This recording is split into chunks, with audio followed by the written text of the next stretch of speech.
नमस्कार दोस्तों, पीएनएस परिवार में आपका हार्दिक स्वागत है। हम लोग पिछली वीडियो में ये आलोचना का वीडियो है, इसको हम लोग देखे तो इसमें हम लोग भारतेंदु युग देख लिए, द्विवेदी युग देख लिए। अब उसके बाद हम लोग क्या देखें? शुक्ल युग। ठीक है, तो अब हम लोग क्या देखेंगे? शुक्ल युग के बाद शुक्लोत्तर युग देखेंगे। ठीक है, तो चलिए देख लेते हैं शुक्लोत्तर युग। आचार्य शांतिप्रिय द्विवेदी महत्वपूर्ण प्रभाववादी समीक्षक हैं।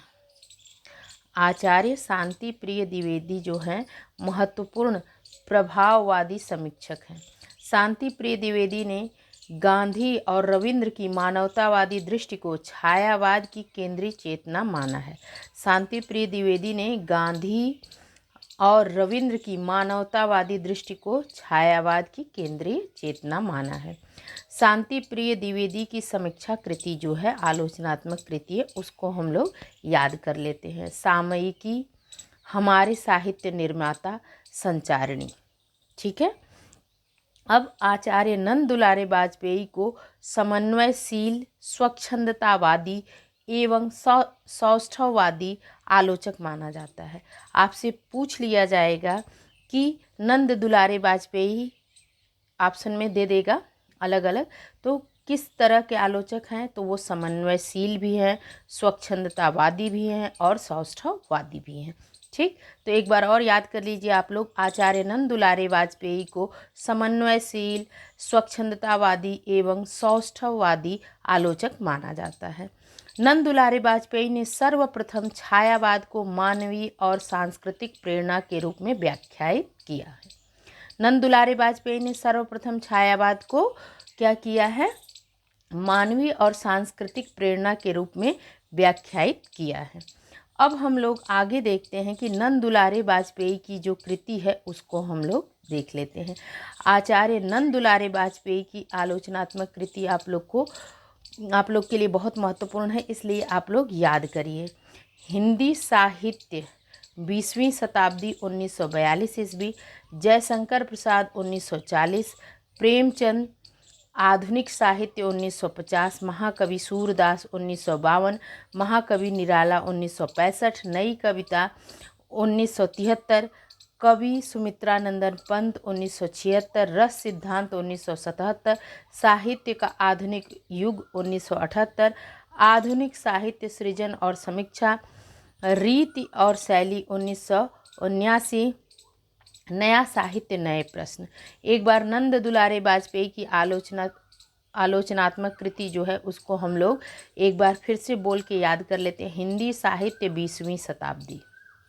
आचार्य नंद दुलारे वाजपेयी की आलोचनात्मक कृति है हिंदी साहित्य 20वीं शताब्दी, जयशंकर प्रसाद, प्रेमचंद्र, आधुनिक साहित्य, महाकवि सूरदास, महाकवि निराला, नई कविता, कवि सुमित्रानंदन पंत, रस सिद्धांत, साहित्य का आधुनिक युग, आधुनिक साहित्य सृजन और समीक्षा, रीति और शैली और नया साहित्य नए प्रश्न। ठीक है, तो जो ये सबसे महत्वपूर्ण रस सिद्धांत बहुत बार आया हुआ है। ठीक, और आप लोग की नई कविता, ये नंद दुलारे वाजपेयी की आलोचनात्मक कृति है। कैसी कृति है? नंद दुलारे वाजपेयी की आलोचनात्मक कृति है। डॉक्टर नगेंद्र को रसवादी आलोचक माना जाता है। कैसा आलोचक माना जाता है? रसवादी आलोचक। डॉक्टर नगेंद्र को कैसा आलोचक माना जाता है? रसवादी आलोचक। ठीक है, अब देखिए हम लोग डॉक्टर नगेंद्र को रसवादी आलोचक माना जाता है। इनकी आलोचना में भारतीय और पाश्चात्य दोनों का समन्वय मिलता है। भारतीयता भी मिलती है और पाश्चात्य भी दिखता है डॉक्टर नगेंद्र की। तो डॉक्टर नगेंद्र की प्रमुख आलोचनात्मक कृति जो है सुमित्रानंदन पंत, साकेत एक अध्ययन, देव और उनकी कविता, रीति काव्य की भूमिका, राम की शक्ति पूजा, निराला की कालजयी कृति, हिंदी साहित्य की प्रवृत्तियाँ, शैली विज्ञान, आधुनिक हिंदी कविता की मुख्य प्रवृत्तियाँ, भारतीय समीक्षा और आचार्य शुक्ल की काव्य दृष्टि, रस सिद्धांत, नई समीक्षा, नए संदर्भ, कामायनी के अध्ययन की समस्याएं, आधुनिक हिंदी नाटक, भारतीय काव्य शास्त्र की भूमिका, सियाराम शरण गुप्त, भारतीय सौंदर्य शास्त्र की भूमिका, काव्य बिंब, साहित्य का समाजशास्त्र। अब देखिए इसमें रस सिद्धांत और नंद दुलारी वाजपेयी में भी रस सिद्धांत। देखिए 1977 ईस्वी का रस सिद्धांत नंद दुलारी वाजपेयी, ठीक। और आपका डॉक्टर नगेंद्र का भी रस सिद्धांत, ठीक है। तो आप लोगों के लिए बहुत ही महत्वपूर्ण है कि नगेंद्र का भी आलोचनात्मक कृति रस सिद्धांत है और नंद दुलारे वाजपेयी का भी, ठीक। अब आचार्य हजारी प्रसाद द्विवेदी को चिन्हमुखी मानवता के अन्वेषक के रूप में जाना जाता है। हजारी प्रसाद द्विवेदी को किस रूप में जाना जाता है? चिन्हमुखी मानवता के अन्वेषक के रूप में जाना जाता है। हजारी प्रसाद द्विवेदी ऐतिहासिक सांस्कृतिक चेतना संपन्न मानवतावादी आलोचक हैं, ठीक। अब इनकी आलोचना देख लेते हैं। हजारी प्रसाद द्विवेदी की आलोचना, सूर साहित्य 1930 ईस्वी, हिंदी साहित्य की भूमिका 1940 ईस्वी, कबीर 1941 ईस्वी, हिंदी साहित्य का आदिकाल 1952 ईस्वी, सहज साधना 1963 ईस्वी, कालिदास की लालित योजना 1965 ईस्वी, मध्यकालीन बोध का स्वरूप 1970 ईस्वी। एक बार सभी लोग याद करिए, हजारी प्रसाद द्विवेदी की आलोचनात्मक कृति जो है उसमें सूर साहित्य हिंदी साहित्य की भूमिका, कबीर हिंदी साहित्य का आदिकाल, सहज साधना, कालिदास की लालित योजना, मध्यकालीन बोध का स्वरूप। तो हजारी प्रसाद द्विवेदी का याद करना बहुत ही महत्वपूर्ण है। सूर साहित्य हिंदी साहित्य की भूमिका, कबीर हिंदी साहित्य का आदिकाल, सहज साधना, कालिदास की लालित योजना, मध्यकालीन बोध का स्वरूप। अब हम लोग शुक्लोत्तर युग के अन्य आलोचक में डॉक्टर जगन्नाथ शर्मा, कहानी का रचना विधान आलोचनात्मक कृति है, हिंदी गद्य शैली का विकास आलोचनात्मक कृति है। अब डॉक्टर इंद्रनाथ मदान का देख लेते हैं हम लोग कि हिंदी कहानी अपनी जबानी, ये आलोचनात्मक कृति किसकी है? इंद्रनाथ मदान की। कविता और कविता इंद्रनाथ मदान की क्या है? आलोचनात्मक कृति है। प्रेमचंद एक विवेचन डॉक्टर इंद्रनाथ मदान की है। समकालीन आलोचना किसकी है? इंद्रनाथ मदान की है। डॉक्टर देवराज की आलोचनात्मक कृति देख लेते हैं। छायावाद का पतन, साहित्य चिंता, आधुनिक समीक्षा, प्रतिक्रियाएं, ये डॉक्टर देवराज की। डॉक्टर देवराज उपाध्याय का साहित्य का मनोवैज्ञानिक अध्ययन 1964 ईस्वी का। इलाचंद्र जोशी का याद कर लेते हैं हम लोग। इलाचंद्र जोशी का जो आलोचनात्मक कृति है उसमें साहित्य सर्जना 1940 ईस्वी का है, विवेचना 1948 ईस्वी का है और विश्लेषण 1954 ईस्वी का, देखा परखा 1957। ये महत्वपूर्ण है, देखा परखा 1957 ईस्वी का। सभी लोग एक बार इलाचंद्र जोशी की आलोचना एक बार आंखें बंद करके दोहराइए। साहित्य सर्जना 1940 ईस्वी, विवेचना 1948 ईस्वी और विश्लेषण जो है 1954 ईस्वी का, देखा परखा 1957 ईस्वी का। नलिन विलोचन शर्मा का दृष्टिकोण मानदंड, साहित्य का इतिहास दर्शन, हिंदी उपन्यास विशेषतः प्रेमचंद, दिनकर और उनकी काव्य कृतियाँ, छायावाद और प्रगतिवाद।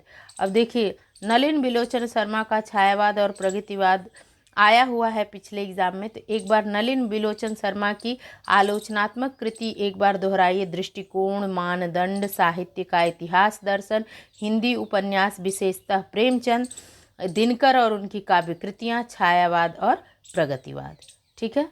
अब हिंदी आलोचना में इलाचंद्र जोशी का जो हम लोग ये पढ़े हैं, साहित्य सर्जना, विवेचना, विश्लेषण, देखा परखा, तो इनको मनोविश्लेषणवादी आलोचना का जनक माना जाता है।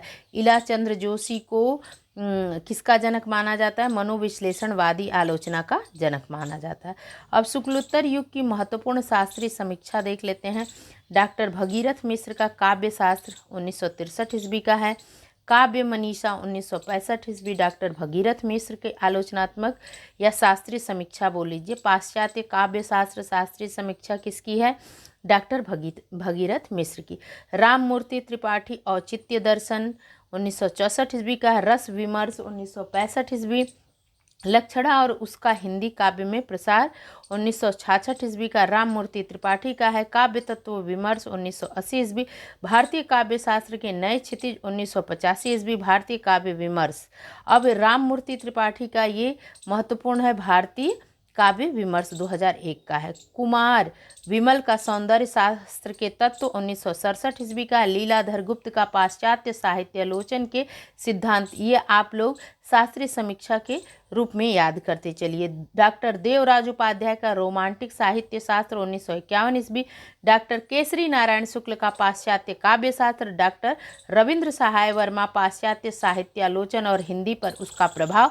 जगदीश चंद्र जैन पाश्चात्य समीक्षा दर्शन।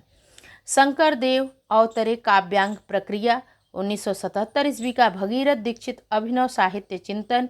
रवि प्रकाश हिंदी काव्य शास्त्र में रस स्वरूप। प्रेमकांत टंडन साधारणीकरण और सौंदर्यानुभूति के प्रमुख सिद्धांत। देवेंद्र नाथ शर्मा का पाश्चात्य काव्य शास्त्र और विजेंद्र नाथ सिंह भारतीय काव्य समीक्षा में वक्रोक्ति सिद्धांत। शिव कुमार मिश्र मार्क्सवादी साहित्य चिंतन। अब शुक्लोत्तर युग की महत्वपूर्ण अनुसंधान परक आलोचना जो है वो देखते हैं। शुक्लोत्तर युग की जो अनुसंधान परक शोध होता है ना, वैसी आलोचना को देखते हैं। तो इसमें रमाशंकर शुक्ल रसाल का जो हिंदी काव्य शास्त्र का विकास 1973 ईस्वी।